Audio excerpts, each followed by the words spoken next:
میں مبلغ بنوں سنتوں کا، خوب چرچا کروں سنتوں کا۔ الحمدللہ رب العالمین، والصلاة والسلام علی خاتم النبیین، اما بعد فاعوذ باللہ من الشیطان الرجیم، بسم اللہ الرحمن الرحیم۔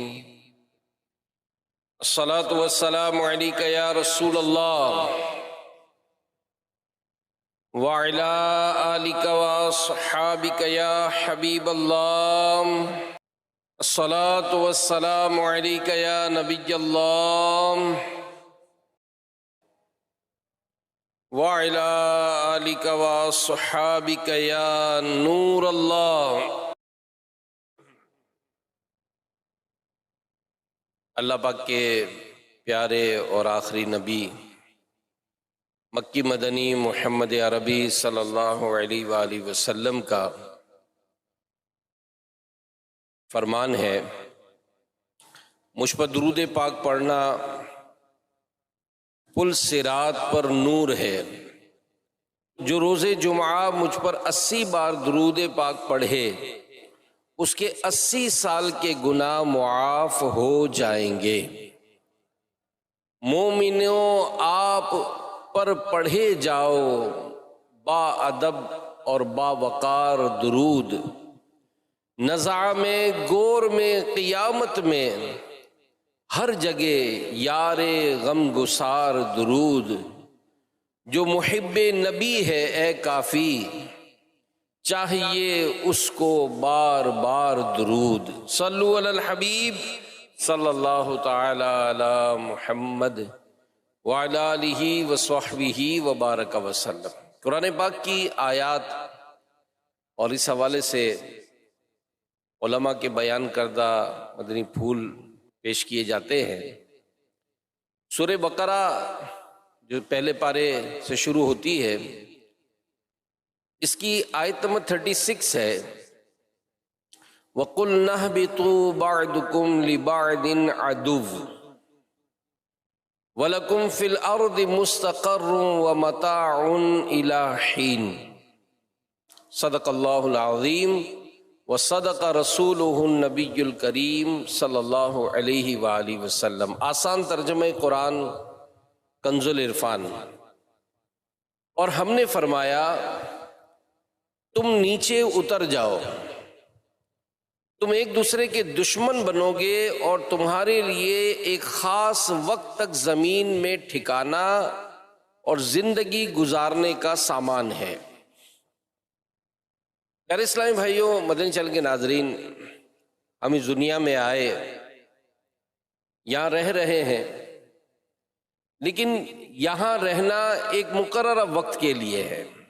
اور یہ بڑی پیاری ایک بات نصیحت کے لیے بیان کی جاتی ہے کہ دنیا میں آنے کی اگرچہ ترتیب ہے، ہمارے دادا آئے، پھر والد صاحب آئے، پھر ہم آئے، پھر ہماری اولاد، پھر ہمارے پوتے، نواسے، نواسیاں، یہ ایک ترتیب ہے، لیکن جانے کی ترتیب سیم نہیں ہے۔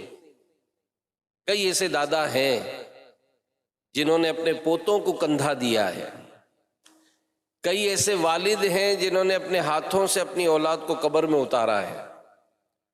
تو پتہ چلا کہ جانے کا کوئی ٹائم فکس نہیں ہے، لیکن ہے مقرر۔ ہر ایک کی سانسیں یہ فکس ضرور ہیں، ہر کوئی اپنی زندگی کی سانس پوری کرے گا، جب اس کا وقت پورا ہو جائے گا تو اس کو دنیا سے جانا ہے، اور وہ سفر اگلا، وہ آخرت کے اگلے جہاں کے لیے سفر ہوگا۔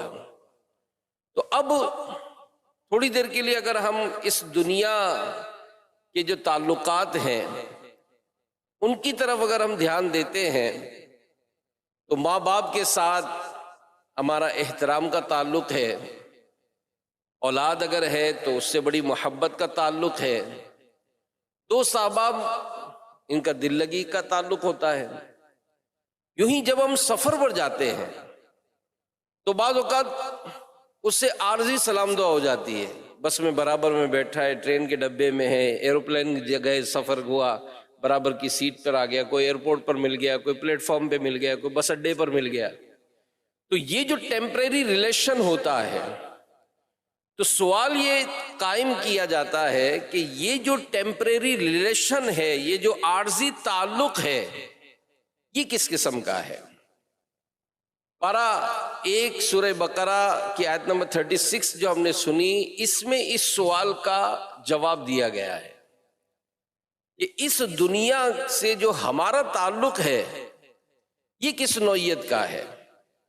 چنانچہ فرمایا وَقُلْنَا، اور ہم نے فرمایا، یعنی جب حضرت آدم علیہ السلام جنت میں تھے اور جنت کے درخت کا جب پھل کھانے کا واقعہ ہوا، اس کے بعد اللہ پاک نے کیا فرمایا؟ اِہْبِطُوا، تم نیچے اتر جاؤ. یعنی اے آدم علیہ السلام اور آپ کی پشت میں جو آپ کی اولاد ہے، تم سب نیچے اتر جاؤ. بَعْضُكُمْ لِبَعْضٍ عَدُوٌّ، تم ایک دوسرے کے دشمن بنو گے. یعنی اے آدم علیہ السلام، آپ کی اولاد ایک دوسرے کی دشمن رہے گی. غیر مسلم مسلمانوں سے ہمیشہ دشمنی کرتے رہیں گے. غلط راستوں پر چلنے والے، باطل راستوں پر چلنے والے مسافر، یہ ہمیشہ سیدھے رستوں پر چلنے والوں کے ساتھ دشمنی کرتے رہیں گے.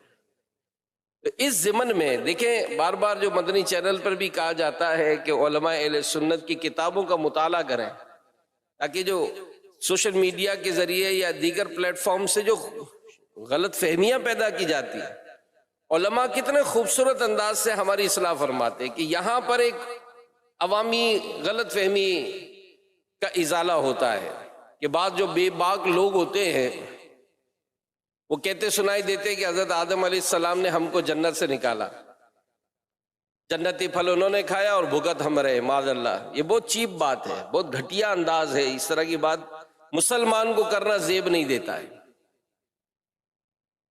بات کیا ہے؟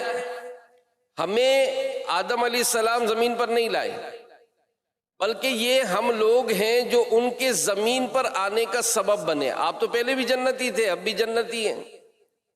اصل میں آپ کی اولاد میں 2 قسم کے لوگ تھے، ایک دیندار اور دوسرے بے دین. ایک جنتی، دوسرے جہنمی.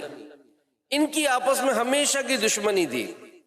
اللہ پاک نے آپ علیہ السلام کو جنت سے زمین پر بھیجا کہ اے آدم علیہ السلام زمین پر جائیے، آپ کی اولاد زمین پر رہے گی، ان میں ڈفرنس کر دیا جائے گا. قیامت کے دن جو جہنمی ہیں وہ جہنم میں جائیں گے، آپ اور آپ کی اولاد جنتی جو ہے اولاد، اس کو دوبارہ ہمیشہ ہمیشہ کے لیے جنت میں داخل کر دیا جائے گا.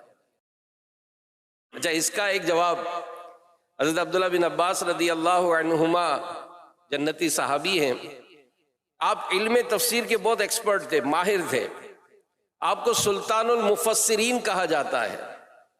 ایک مرتبہ روم کے بادشاہ نے آپ کی طرف خط لکھا اور ایک بڑا عجیب سا سوال پوچھا.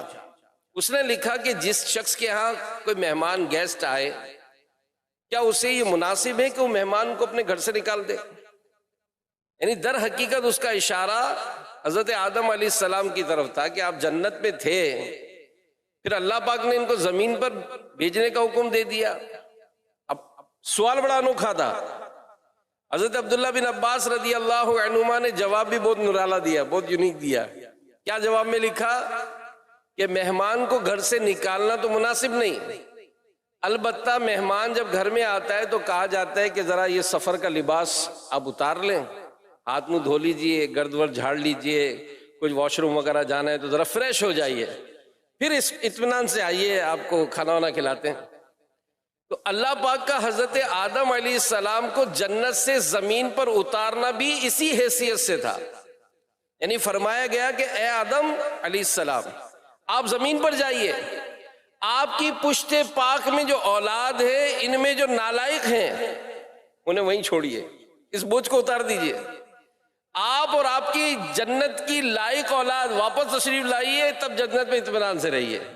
تو میرے پیارے پیارے اسلامی بھائیوں، یہ بھی ایک بات کہی جاتی ہے، جیسے بعض لوگ یہ کہتے ہیں کہ سب اپنی اپنی جگہ ٹھیک ہے، جو جس رستے پر چلتا ہے، کفر کرتا ہے یا مسلمان رہتا ہے، سب ٹھیک ہے، ایسی سوچ بھی غلط ہے۔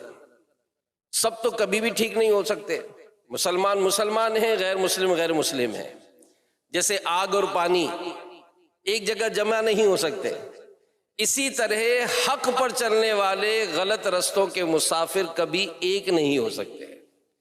کسی نے کہا کہ ہمیشہ سے یہ ہوتا آیا ہے کہ چراغ مصطفی یعنی سچے دین کے نور سے شرار بو لہبی یعنی باطل کے شرارے دشمنی کرتے آئے ہیں۔ اللہ پاک ہمیں صحیح راستہ اس پر چلنے کی توفیق عطا فرمائے۔ تو اگر عاشقان رسول کی صحبت میں رہیں گے، جیسے بارہا امیر اہل سنت کی طرف سے یہ بھی پیغام ہے کہ مدنی چینل دیکھیں، انشاءاللہ مدنی چینل آپ کو اسلام کی حقیقی تصویر جو ہے وہ پیش کرتا ہے۔ اور علماء اہل سنت سے اگر کبھی کوئی مسئلہ پوچھنا ہو تو عاشقان رسول جو علماء اہل سنت ہیں ان سے مسئلہ پوچھیے، آپ کی رہنمائی ہو جائے گی۔ پھر جو مزید آگے فرمایا گیا وَلَكُمْ فِي الْأَرْضِ مُسْتَقَرٌّ وَمَتَاعٌ إِلَىٰ حِينٍ، اور تمہارے لیے ایک خاص وقت تک زمین میں ٹھکانا اور زندگی گزارنے کا سامان ہے۔ یہ ہمارے اور اس دنیا کے درمیان کا تعلق بیان کیا گیا ہے کہ ہمارے ہاں جس طرح والدین کے ساتھ احترام کا تعلق ہے، اولاد کے ساتھ محبت کا تعلق ہے، دوستوں کے ساتھ دل لگی کا تعلق ہے، دنیا میں ہم جو تعلق ہے وہ ایک مسافر کی طرح ہے کہ جیسے آدمی سفر کرتا ہے، راستے میں اپنی ضروریات کے لیے کچھ رکتا ہے، اپنی منزل کی طرف بڑھتا ہے، ہمارا بھی یہی حال ہے۔ اللہ پاک کا قرب اور ہمیشہ کے لیے جنت کی طرف ہماری منزل ہے۔ ہم عالم ارواح سے چلے ہیں، ایک مقررہ مدت تک دنیا میں رہیں گے، پھر اس دنیا کے بعد قبر کا معاملہ ہے، پھر حشر کا معاملہ ہے، اور پھر اب اپنی منزل جنت میں پہنچ جائیں گے۔ اور علماء نے بیان کیا ہے کہ بچہ جب ماں کے پیٹ میں ہوتا ہے تو یہ ماں کا پیٹ جو ہے نا یہ اس کی دنیا ہوتی ہے، جیسے ہی یہ اس دنیا میں آتا ہے تو یہ دنیا اس ماں کے پیٹ سے بڑی دنیا ہے، یقیناً ہے۔ لیکن جب یہاں سے وہ قبر کی دنیا میں جاتا ہے تو علماء فرماتے ہیں کہ یہ جو قبر کی دنیا ہے یہ اس دنیا سے بڑی ہے، اور جب قبر کی دنیا سے یہ آخرت کی حشر کی دنیا میں اٹھے گا تو وہ حشر کی دنیا اس قبر کی دنیا سے بڑی ہے۔ تو میرے پیارے پیارے اسلامی بھائیوں، یہ ہمارا تعلق دنیا سے، اور ہمارے پیارے نبی صلی اللہ علیہ وآلہ وسلم کی سیرت سے اگر ہم رہنمائی لیتے ہیں، صحابی رسول حضرت عبداللہ بن عباس فرماتے ہیں کہ ایک روز میں نے دیکھا کہ اللہ کے پیارے نبی صلی اللہ علیہ وآلہ وسلم کھجور کی چٹائی پر آرام فرما ہے، اور آپ کے پہلو مبارک پر چٹائی کے نشانات پڑ گئے۔ میں نے عرض کی یا رسول اللہ صلی اللہ علیہ وآلہ وسلم، ہمیں اجازت دیجئے کہ اس چٹائی پر کوئی بستر بچھا دیا کریں تاکہ آپ آرام اور سکون سے آرام فرما ہو جائیں۔ تو یہ سن کر اللہ پاک کے آخری نبی صلی اللہ علیہ وآلہ وسلم نے فرمایا کہ میرا دنیا سے کیا تعلق ہے؟ میری اور دنیا کی مثال تو ایسی ہے جیسے کوئی مسافر سخت گرمی کے دن سفر کر رہا ہو، اس دوران وہ کسی درخت کے نیچے ٹھہرے، کچھ دیر آرام کرے، پھر اپنی راہ چلا جائے۔ اے چٹائی کا بچھونا، کبھی خاک ہی پہ سونا، کبھی ہاتھ کا سرہانا، مدنی مدینے والے تیری سادگی پہ لاکھوں، تیری عاجزی پہ لاکھوں، ہو سلام عاجزانہ مدنی مدینے والے۔ تو یہ ایک ریئلٹی ہے، ایک یہ حقیقت ہے کہ ہم سب مسافر ہیں، ہم سب مسافر ہیں۔ یہ دنیا گویا بیچ میں ایک صحرا میں ایک درخت ہے، مسافر آتے ہیں، کچھ دیر یہاں ٹھہرتے ہیں، آخرت کی طرف چلے جاتے ہیں۔ کبھی نہیں دیکھا ہم نے کہ کوئی مسافر اس درخت میں دل لگا کر بیٹھ جائے۔ کئی مرتبہ آپ کا ہم سب کا سفر ہوا ہے، ہمارا کہیں نہیں ہوا کہ ہم نے کسی ایئرپورٹ کو دیکھا اور یار اتنا خوبصورت ہے یار چلو یہیں رہ جاتے ہیں، کبھی نہیں ہوا کہ کسی پلیٹ فارم پر گئے تو جناب وہاں تو بڑی سہولتیں تھی، کھانا پینا بھی مفت مل گیا، سب کچھ ہوا، تو کبھی یہ سوچا کہ اتنی زبردست فیسلٹی تو چلو یہیں رہ جائے۔ کبھی ہوٹل کرائے پہ لے لیا، ہوٹل میں گھر سے اچھی سہولت مل گئی، گھر سے اچھا پلنگ مل گیا، گھر سے اچھا ایئر کنڈیشن، گھر سے اچھی سہولت، ہر چیز مل گئی، لیکن کیا لگتا ہے کہ ہم وہیں ٹھہر جائیں؟ ایسا نہیں ہوتا ہے، بلکہ مسافر 20 خوبصورت مقام دیکھتا ہے، بہت ہی متعدد ہوٹلوں میں رکتا ہے، گھر سے زیادہ آرام محسوس کرتا ہے، اس کے باوجود یہ گھر کی طرف واپس لوٹتا ہے۔ تو یہ دنیا بھی ایسی ہی ہے، ہم سب مسافر ہیں، کچھ عرصے کے لیے یہاں ٹھہرے ہیں، جلد ہی سفر آخرت کی طرف ہم روانہ ہو جائیں گے، اس لیے یہاں دل نہیں لگانا چاہیے۔ حدیث پاک بھی ہے، اللہ پاک کے پیارے نبی صلی اللہ علیہ وآلہ وسلم نے فرمایا، دنیا میں ایسے رہو جیسے اجنبی ہو یا کوئی مسافر ہو۔ یہ بہت سبق آموز حدیث ہے، بہت اچھا، اس میں زبردست ہمارے لیے لیسن ہے، اپنے دل پہ نقش کرنا چاہیے، اپنے ہر کام ہر معاملے میں آخرت کو پیش نظر رکھیں، اور یہ بزرگوں کی سوچ رہی ہے ہمیشہ۔ ابراہیم بن ادم رحمۃ اللہ علیہ ایک مرتبہ کہیں سے گزر رہے تھے سنسان جگہ سے، ایک سپاہی نے راستے میں آپ کو روکا، کچھ باتیں کی، یہ پوچھا کہ ذرا بتاؤ آبادی کہاں پر ہے؟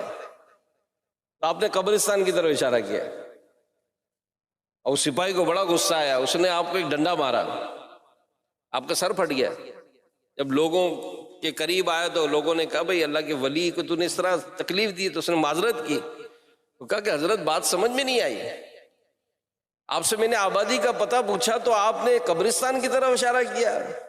آپ نے فرمایا اصل آبادی یہی ہے بھائی، اصل آبادی یہی ہے، یہیں آ کر سب کو آباد ہونا ہے، یہی ہے۔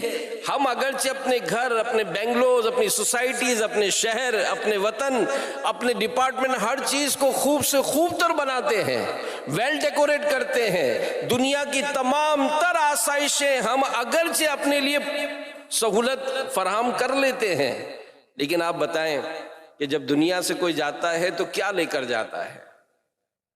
کچھ بھی نہیں، گاڑیاں گیریج میں کھڑی رہ جاتی ہیں، بینک بیلنس بینک میں رہ جاتا ہے، سونے کے ڈھیر بھی سارے کے سارے پڑے رہ جاتے ہیں، بنگلہ، بیڈ روم، ہر چیز، ایوری تھنگ، ہر چیز جو ہے وہ یہیں چھوڑ کر خالی ہاتھ، بغیر جیب کے کفن، اور قبر میں بھی کوئی ڈیکوریشن نہیں ہوتا ہے، کوئی کچھ نہیں، صرف آبان لے کر وہ اپنی قبر میں اتر جاتا ہے۔ تو میرے پیارے پیارے اسلامی بھائیوں، اس میں ہمیں جو ہے وہ اپنی زندگی کیسے گزارنی ہے، لیسن دیا گیا، وہ کیا کہ یہاں کسی کو بقا نہیں ہے، زمین پر جو کچھ بھی ہے یہ سب فانی ہے۔ قرآن پاک میں فرمایا گیا سورہ رحمان میں، کل من علیہا فان، زمین پر جتنی مخلوق ہے یہ سب فنا ہونے والی ہے۔ اور اسلام جو ہمیں اچھے اخلاق کا، اچھے کردار کا، ایک صاف ستھری زندگی گزارنے کا جو درس دیتا ہے، اس کی بیسک کیا؟ تاکہ اس کے ذریعے ہم اللہ کی رضا پائیں، اللہ کو راضی کریں، اور یہی اللہ کی رضا پیش نظر ہوتی ہے۔ ایک مسلمان کسی کو بھی تکلیف نہیں دیتا، کوئی اس کو تکلیف دیتا بھی ہے تب بھی وہ سامنے والے کو تکلیف نہیں دیتا ہے، کوئی اس پر ظلم کرتا ہے تو وہ درگزر کرتا ہے، معاف کر دیتا ہے، کوئی اس کو ستاتا ہے معاف کر دیتا ہے، وہ بیجا جھاڑ کر، ڈانٹ کر، دل دکھا کر اپنے لیے جہنم کا سامان اکٹھا نہیں کرتا ہے، بلکہ نرمی اختیار کرتا ہے۔ بعض لوگ کہتے ہیں یار یہ جو ہے وہ بہت بھولے بھالے، جی ہاں، علماء نے لکھا ہے اکثر جنتی بھولے بھالے ہوں گے۔ یہ دنیا کی جو ہوشیاریاں ہیں، چیٹنگ ہے، اس سے انسان اپنا اسٹیٹس بنا لیتا ہے، چال بازیاں کر کے، افسروں کی چاپلوسیاں کر کے، دوسرے کی غلط شکایتیں کر کے اپنا اسٹیٹس تو بڑھا لیتا ہے، لیکن یہ بڑھانے والا کتنے دن بڑھائے گا؟ گھروں میں بھی ایسا ہوتا ہے، گھر میں بھی آپس میں ایک دوسرے کی چگلیاں کھا کر کسی کا عزت گھٹانے کی کوشش کی جاتی ہے، رشتہ داروں میں ایک دوسرے کے ساتھ نا اتفاقیاں پیدا کی جاتی ہیں، مارکیٹوں میں جو دکاندار آپس میں محبت پیار سے رہ رہے ہوتے ہیں، بعد ایسے فتنہ باز لوگ ہوتے ہیں جو ان کے درمیان چگلیاں کھا کر، غلط باتیں پھیلا کر ان کی لڑائیاں کراتے ہیں۔ لیکن اسلام اپنے ماننے والوں کو جو تربیت دیتا ہے وہ یہ کہ کسی کو تکلیف نہیں دینی، ہم دوسروں کے ساتھ مسکرا کر ملیں، اور جو نہیں ملتے کیا وہ ہم سے نہیں مل رہا تو ہم بھی نہیں ملے؟ نہیں، ہمارے پیارے نبی صلی اللہ علیہ وآلہ وسلم کی جو مبارک تعلیمات ہے کہ اچھے اخلاق، اعلیٰ کردار کے ساتھ اس دنیا میں رہنا ہے، تاکہ اسلام کا جو صحیح جو تربیت ہے وہ ہماری لوگوں پر ظاہر ہو، اور غیر مسلم وہ اسلام کے دامن میں آ جائیں، کہ اسلام ہمیں سکھاتا ہے کہ ہم نے جو یہاں جو کچھ بھی کرنا ہے وہ اللہ کی رضا کے لیے کرنا ہے، اللہ ہم سے راضی ہو جائے۔ اللہ پاک فرماتا ہے سورہ انعام میں کہ قل ان صلاتی و نسکی و محیای و مماتی للہ رب العالمین، تم فرماؤ کہ بے شک میری نماز، میری قربانیاں، میرا جینا، میرا مرنا سب اللہ کے لیے ہے جو سارے جہانوں کا رب ہے۔ تو ہم جو کچھ بھی عمل کریں، میرا ہر عمل بس تیرے واسطے ہو، کر اخلاص ایسا عطا یا الہی۔ تو یہ انداز صحابہ کرام نے اپنایا، یہ انداز صحابہ کرام نے اپنایا کہ کیسی اعلیٰ کردار۔ جنگ یرموک کا موقع تھا، جنگ ختم ہو چکی تھی، اب صحابہ کرام علیہم رضوان زخمیوں کی دیکھ بھال کر رہے تھے۔ حضرت حذیفہ رضی اللہ عنہ صحابی رسول ہیں، کہتے ہیں کہ میں ہاتھ میں پانی لیے زخمیوں میں اپنے چچا زاد بھائی کو ڈھونڈ رہا تھا، ڈھونڈتے ڈھونڈتے آخر وہ مجھے مل گیا، بہت شدید زخمی تھا، زخم سے چور چور تھا، اور اس کا دم لبوں پر تھا، یعنی آخری وقت تھا اس کا۔ میں اس کے قریب گیا اور کہا کہ بھائی پانی پیو گے؟ اس نے کپ کپاتی ہوئی آواز میں کہا کہ ہاں پیوں گا۔ میں اسے پانی دینے ہی والا تھا کہ قریب سے دوسرے کی آواز آئی ہے پانی۔ چچا زاد بھائی نے پانی نہیں پیا، مجھے اشارہ کیا کہ میرے اس بھائی کو پلاؤ۔ میں پانی کا پیالہ لے کر قریب والے کے پاس گیا، ابھی اس کو دینے لگا تھا کہ اور قریب میں آواز آئی پانی، اس نے بھی نہیں پیا۔ جیسے میں وہاں پہنچا تیسرے کے پاس تو اس کا انتقال ہو گیا تھا، میں پلٹ کر دوسرے کے پاس آیا، اس کا بھی انتقال ہو گیا تھا، میں پلٹ کر چچا زاد بھائی کے پاس آیا، اس کا بھی انتقال ہو گیا تھا۔ اب آپ اندازہ لگائیں، یہ ہمارے بزرگوں کا انداز زندگی گزارنے کا، اور آج ہم کیا کر رہے ہیں؟ آج ہم کیا کسی کے ساتھ کوئی ایسا ہمدردانہ انداز، کوئی ایسی محبت والا انداز، کوئی ایسا پیار والا انداز؟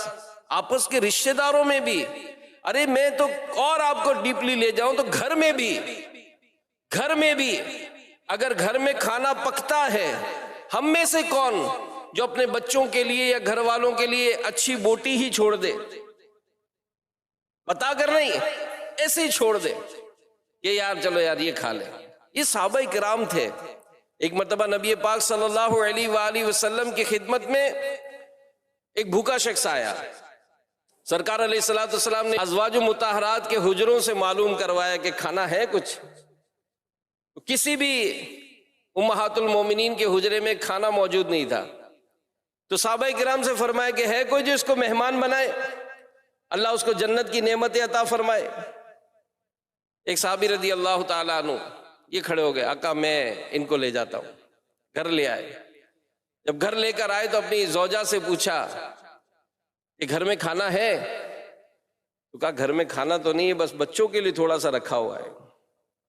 تو فرمایا کہ بچوں کو بہلا پسلا کر سلا دو اور دسترخوان بچھا دو۔ اب کھانا چونکہ کم ہے تو کھانا لگا دو، جب کھانا شروع کرنے لگے نا تو تم چراغ بجھا دینا، تو اندھیرے میں ہم ایسے ہی ہاتھ چلاتے رہیں گے، مہمان پیٹ بھر کر کھا لے۔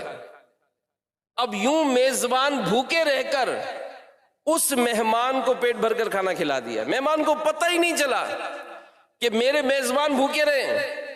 لیکن جب صبح نبی پاک صلی اللہ علیہ وآلہ وسلم کی خدمت میں حاضر ہوئے، اللہ کے نبی صلی اللہ علیہ وآلہ وسلم نے غیب کی خبر دیتے ہوئے ارشاد فرمایا کہ رات فلاں کے گھر بڑا عجیب معاملہ ہوا، اللہ ان سے راضی ہوا اور قرآن پاک کی آیت نازل فرمائی کہ جو اپنی جانوں پر ترجیح دیتے ہیں۔ تو یہ کیا، یہ اسلام کا وہ عظیم حسن ہے جس کی ہمیں تعلیم ملتی ہے، اور یہ کیوں کیا جا رہا ہے؟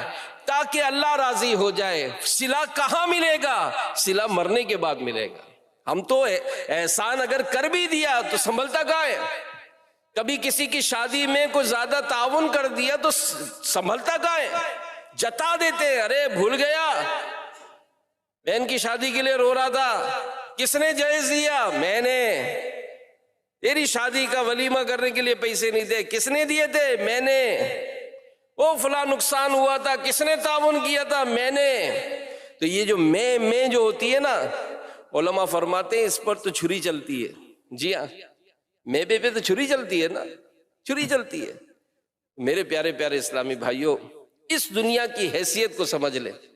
اس دنیا میں ہم مسافر ہیں، اس کا مقصد دنیا کو سنوارنا نہیں ہے، رب کریم کو منانا ہے۔ ہمیشہ، ہر وقت، ہر لمحہ، ہر موقع پر یہ ذہن بنا لے کہ ہم فانی ہیں، جلد دنیا سے چلے جائیں گے۔ کئی ایسے واقعات ہمارے سامنے ہوتے ہیں۔ کل ایک جگہ جانا ہوا تھا تو نوجوان بیٹا دنیا سے چلا گیا۔ ہم تعزیت کے لیے گئے تھے کچھ اسلامی بھائی، کہہ رہے سمجھ میں ہی نہیں آیا، بلکہ وہ 3 دن ہو گئے، کہہ رہے اب تک یقین نہیں آ رہا کہ یہ ہو کیا گیا۔ اپنے دوست کو فون کیا کہ بھائی ذرا بال کٹوانے، تو دوست نے کہا آج نہیں چلتے، پرسوں چلیں گے۔ وہ اکیلا چلا گیا۔ تو کہا کہ ہیئر ڈریسر کے پاس بیٹھا ہوتا تو اچانک اس کی طبیعت خراب ہونے لگی، تو اس نے کہا کہ میری طبیعت خراب ہو رہی ہے۔ تو وہیں کے لوگوں نے اس کو جوس، پانی وغیرہ پلایا، تھوڑی طبیعت سنبھلی۔ جب اس کی باری آئی، وہ بیٹھنے لگا سیٹ پر، تو پھر طبیعت بگڑنے لگی۔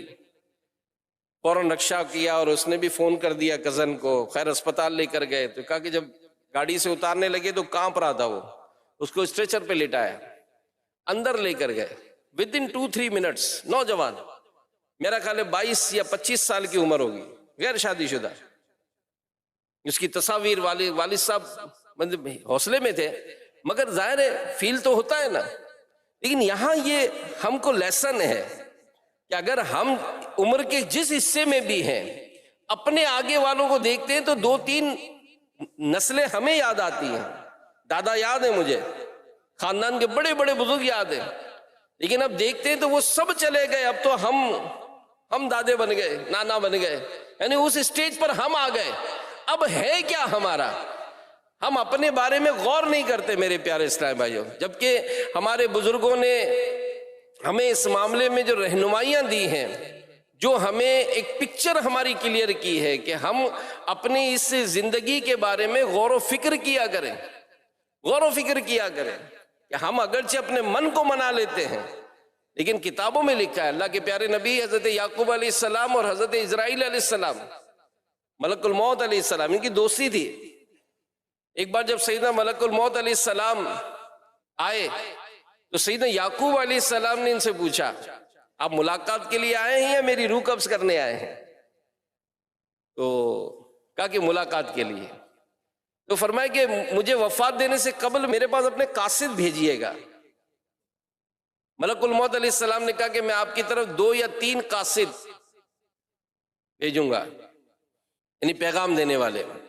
چنانچہ ایک وقت آیا کہ جب روح قبض کرنے ملک الموت علیہ السلام آئے تو یعقوب علیہ السلام نے پوچھا کہ آپ نے کہا تھا کہ پیغام بھیجیں گے آپ، وہ کیا ہوئے؟ تو ملک الموت علیہ السلام نے فرمایا کہ سیاہ بالوں کے بعد سفید بال، جسمانی طاقت کے بعد کمزوری، اور سیدھی کمر کے بعد کمر کا جھکاؤ۔ اے یعقوب، موت سے پہلے انسان کے یہی میرے قاصد ہیں۔ اب ہمارے اگر بال سفید ہوتے تو ہم تو من کو مناتے، یار تو نزلہ بہت ہے نا یار، بلکہ بعض تو کہتے ہیں ہم نے دھوپ میں بال سفید ہو گئے۔ یہ عجیب منطق ہے، لیکن آپ خود سوچیں ایج وائز کہ اگر میں اپنی ایج غور کرتا ہوں کہ 57-56 کے قریب ہو گئی، تو اتنی ایج میں تو ہمارے خاندان کے تو لوگ چلے گئے، تو کیا مجھے نہیں جانا؟ جبکہ یہ سارے بال سفید، کیا مجھے اطلاع نہیں کرتے کہ بھئی آپ بھی تیاری کر لیں، آپ بھی تیاری کر لیں؟ اور کئی ایسے واقعات ہیں، انسان کی پلاننگ اگر دیکھتے ہیں تو یوں لگتا ہے جیسے اس نے کبھی مرنا ہی نہیں ہے۔ جو پلاننگ ہے وہ تو یہی ہے کہ مرنا نہیں ہے، لیکن مرنا ہے، جی ہاں مرنا ہے۔ اور کب مرنا ہے یہ کچھ پتہ نہیں ہے. ہم اپنے ارمان دل ہی دل میں لیے رکھتے ہیں. حضرت سیدنا عبداللہ بن محمد قرشی رحمۃ اللہ تعالیٰ علیہ آپ فرماتے کہ کسی شہر میں ایک بہت دولت مند نوجوان رہتا تھا، ہر طرح سے دنیاوی نعمتیں میسر تھی. اس کے پاس ایک حسین و جمیل لونڈی بھی تھی، بہت محبت کرتا تھا، خوب عیش و عشرت کے ساتھ اس کے دن گزر رہے تھے. یوں نعمتیں بہت ساری تھی مگر اولاد نہیں تھی. اس کی بڑی خواہش تھی کہ مجھے اولاد ملے. کافی عرصے تک اسے خوشی نصیب نہ ہوئی.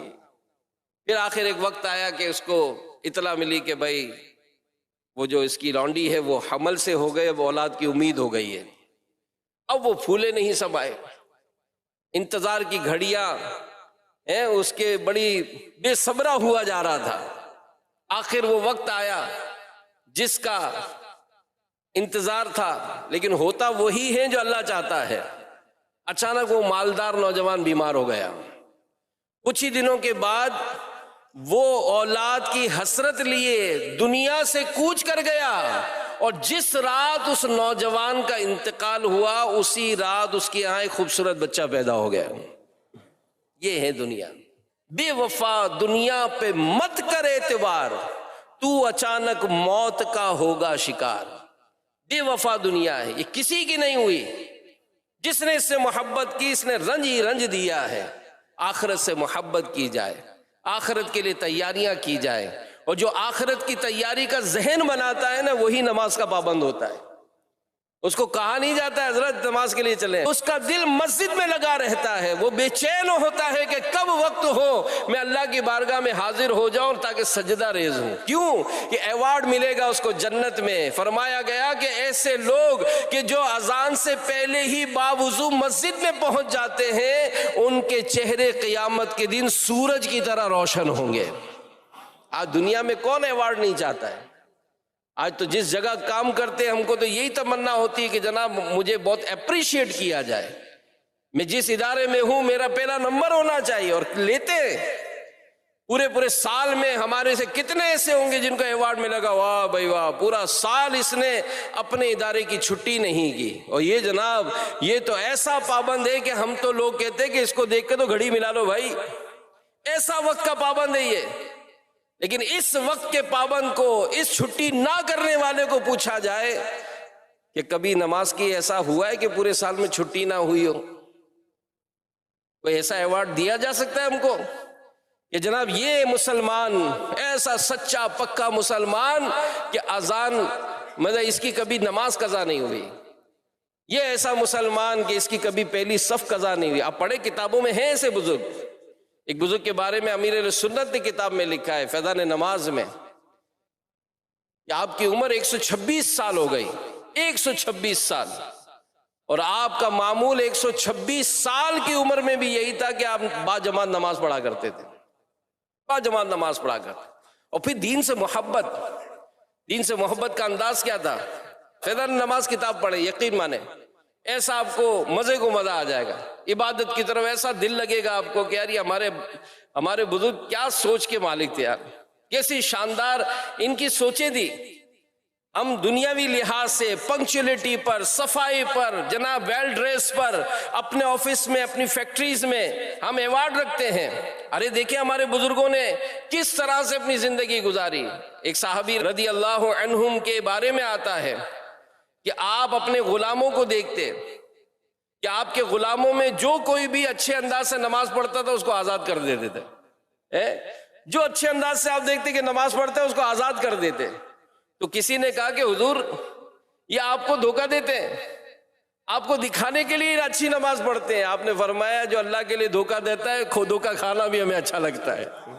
یہ ان کا انداز تھا. یہ مطلب اس طرح سے اپنے ملازمین کو اپریشیٹ کرتے تھے. ہم تو یہ دیکھتے ہیں کہ یہ مجھے ایک کچھ پیسہ کما کر دے تو میں اس کی تنخواہ بڑھا دوں. ارے یار حافظ قرآن ہے تو بڑھا دو نا 5,000 روپے.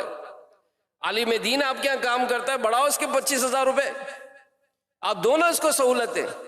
آپ دنیا کی ڈگریاں پانے والے کو تو اپریشیٹ کر رہے ہو، جو تہجد گزار آپ کے یہاں ہے، جو نفلی روزے رکھے جس نے رجب شعبان میں، آپ کیوں اپریشیٹ نہیں کرتے اس کو؟ حضرت سیدنا معاذ بن جبل رضی اللہ عنہ، یہ پیج نمبر 487 پہ پڑھیے گا فیضان نماز میں، نماز کے لیے تشریف لے گئے، غلاموں کو اپنے پیچھے نماز پڑھتے دیکھا، غلام ملازمین ہیں، تو کہا تم کس کے لیے نماز پڑھ رہے ہو؟ بولے ہم اللہ کے لیے۔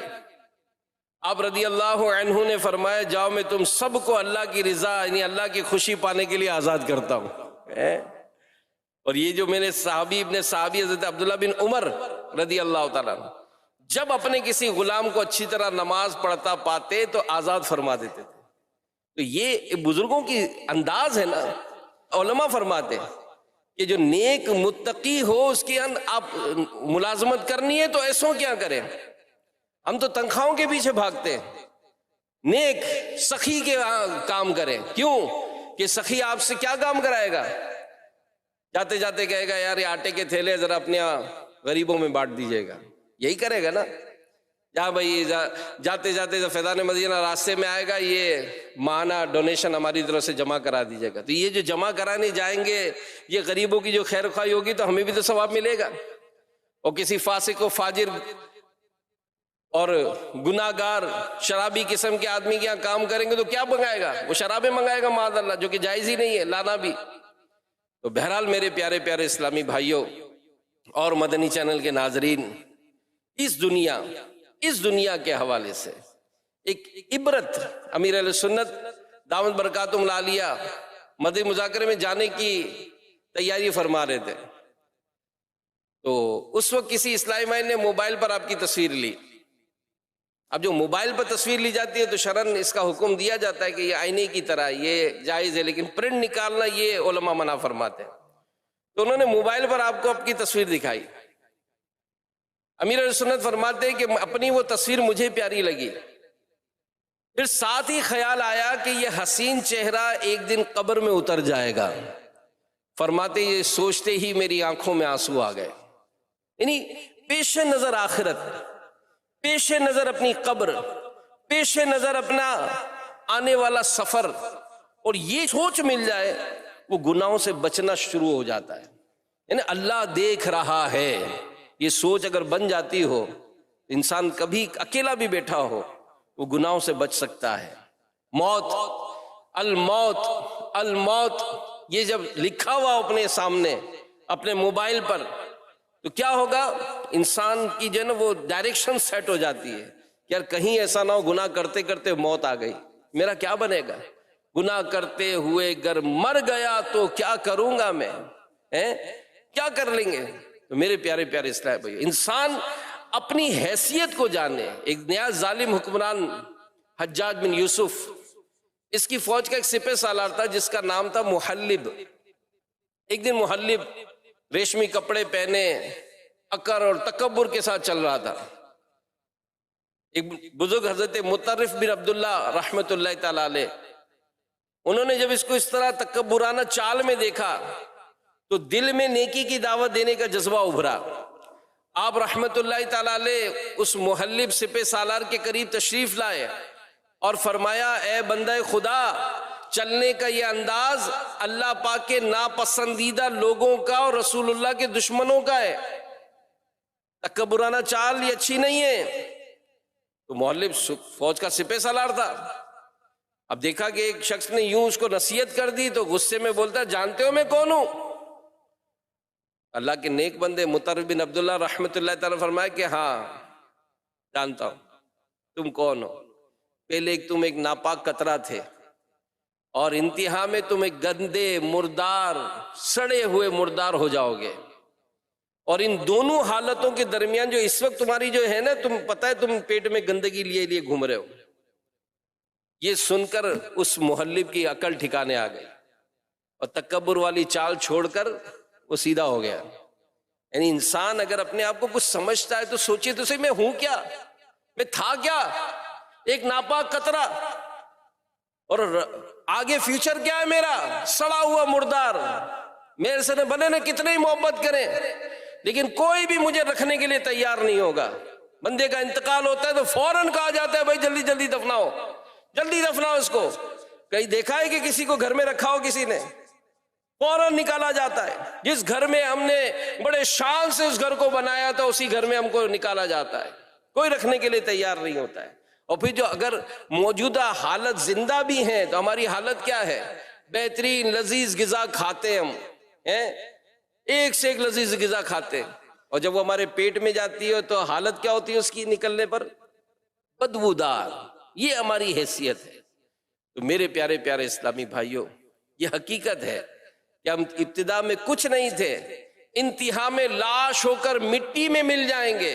بلکہ علماء نے نصیحت کرتے ہوئے جو فرمایا کہ انسان جب مرتا ہے، مرنے کے بعد جب اس کو قبر میں رکھا جاتا ہے، اس کو قبر کے کیڑے کھاتے ہیں، کیڑے کھا کر اس کا سارا گوشت پوش سب کھا جاتے ہیں، یہاں تک کہ ہڈیاں کھا جاتے ہیں۔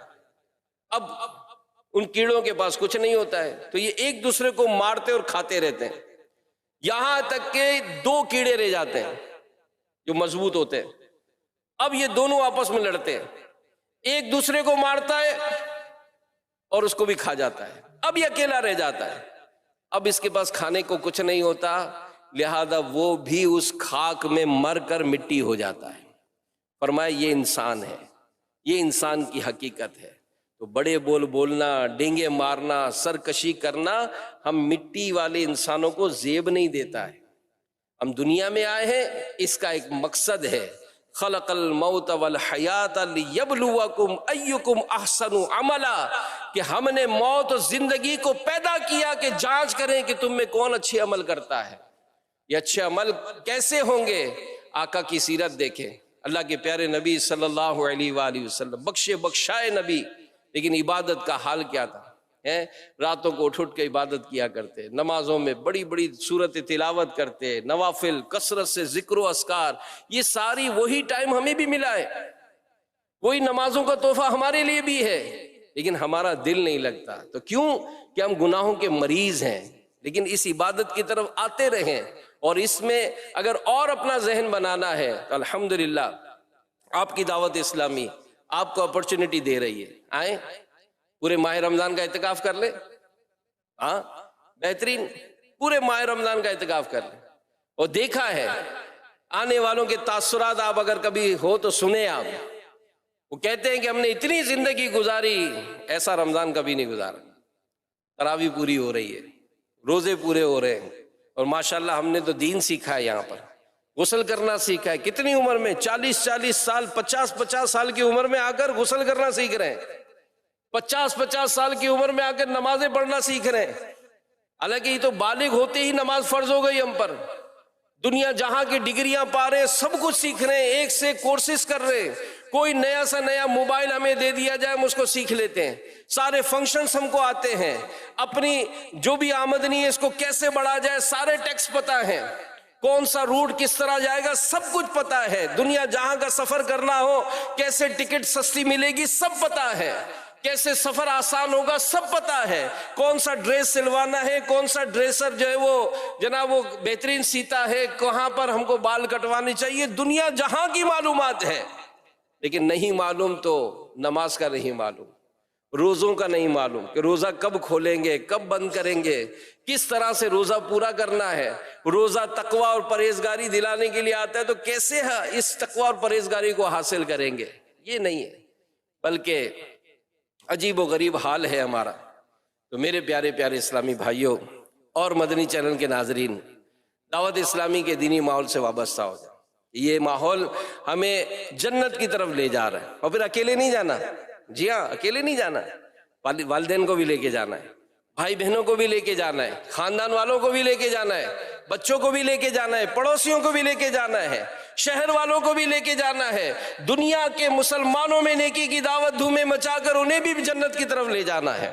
ان سب کے لیے آئیں، دعوت اسلامی آپ کو ویلکم کر رہی ہے، آئیں دعوت اسلامی کے ماحول میں آئیں، روزانہ دینی کاموں میں اپنے آپ کو شامل کریں۔